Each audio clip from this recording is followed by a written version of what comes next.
E o y, de forma semelhante, vai ser aqui embaixo o mesmo determinante, né? O 1, 4, 2, 5.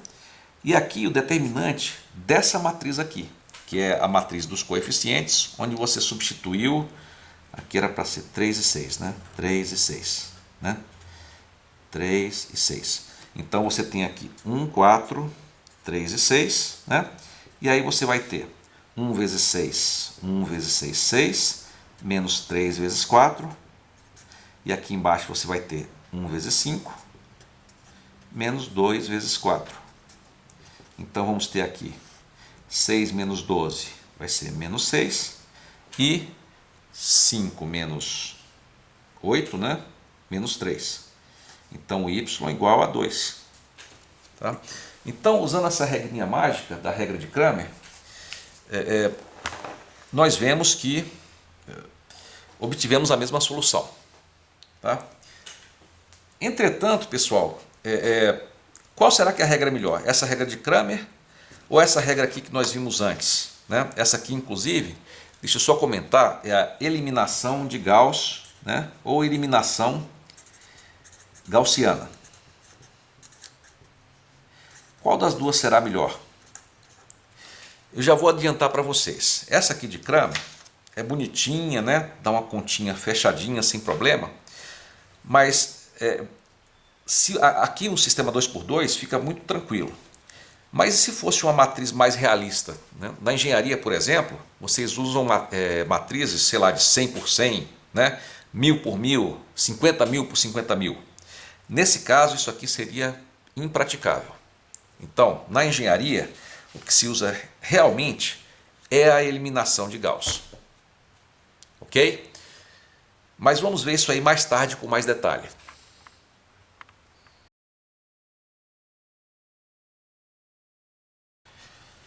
Pessoal, nós vamos ver também ao longo do capítulo que, embora essa equação aqui tenha uma solução bem simples, né? Mas nós vamos ver que nem todas as equações têm uma solução simples como essa. Tá?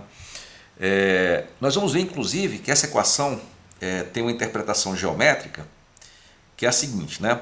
Você costuma plotar essas duas equações, né, no plano, né? Essa aqui, por exemplo, vocês poderiam plotar a equação dessa reta e dessa? Parem o vídeo agora e façam isso agora. Daqui a pouco a gente volta. Parem o vídeo e plotem as equações dessas retas aqui nesse gráfico. Então, pessoal, vocês chegaram nessas duas retas aqui? Pois é, nesse caso aqui, quando o sistema tem uma solução, essas retas se encontram e esse ponto de encontro delas é a solução do sistema. Né?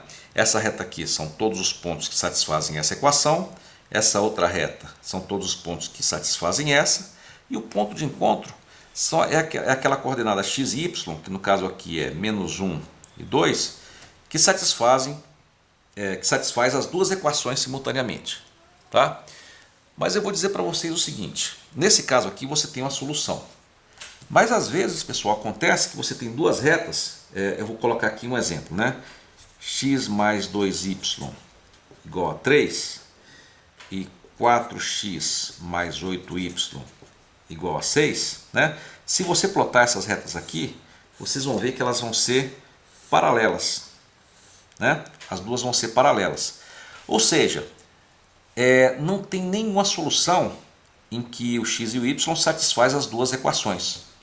Então nós vamos ver que nesse caso o sistema não tem nenhuma solução. Outro caso, pessoal, eu vou colocar aqui um outro exemplo, que é x mais 2y igual a 3 e 4x mais 8y igual a 12, em que as retas são não só paralelas, mas elas são coincidentes. A primeira reta é essa e a segunda reta está exatamente no mesmo lugar dessa. Elas estão superpostas. Tá? Então, nesse caso, quando as duas retas estão superpostas, o que acontece? Você tem um número infinito de soluções, porque qualquer ponto, né, ao longo dessa reta é a solução.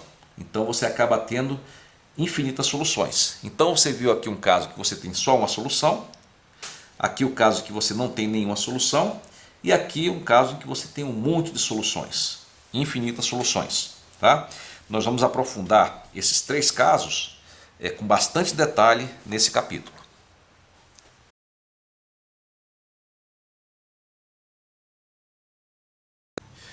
Bom, pessoal, na próxima sessão nós vamos ver com bastante detalhe, né, que você pode reescrever esse sistema na seguinte forma, né? 1, 2, 4, 5 vezes xy, né, é igual a 3, 6.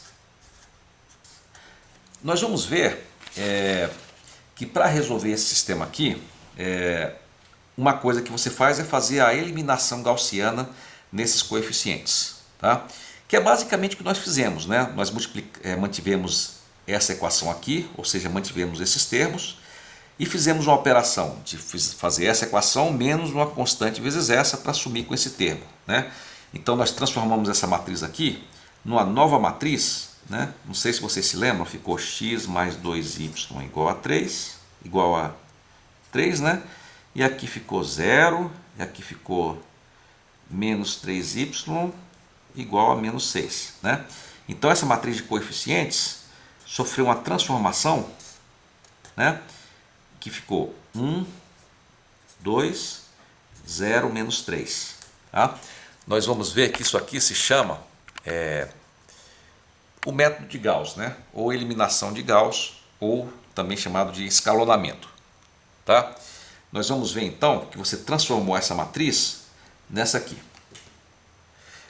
Mas daqui a pouco, pessoal, nós vamos também estudar isso um pouco mais em detalhe. Nós vamos mostrar que você transformou essa matriz 1, 4, 2, 5, né? Você transformou essa matriz numa outra matriz, né? Que é a matriz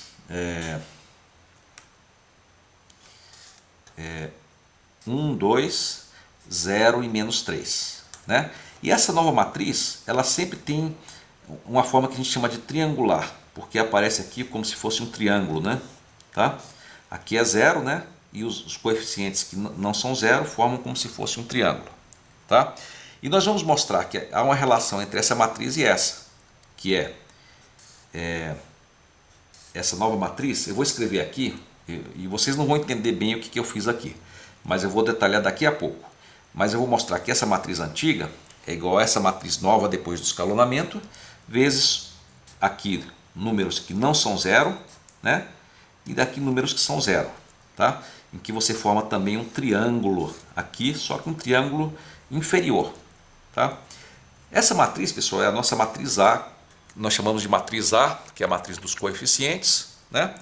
Aqui é uma matriz triangular, a matriz resultante é uma matriz triangular superior, que eu chamo de U, né? O U vem do inglês upper, né? Matriz triangular superior, vezes uma outra matriz triangular inferior, que é a matriz L, de lower. Ok? Então esse é o fato que nós vamos mostrar aqui, que é a chamada decomposição LU.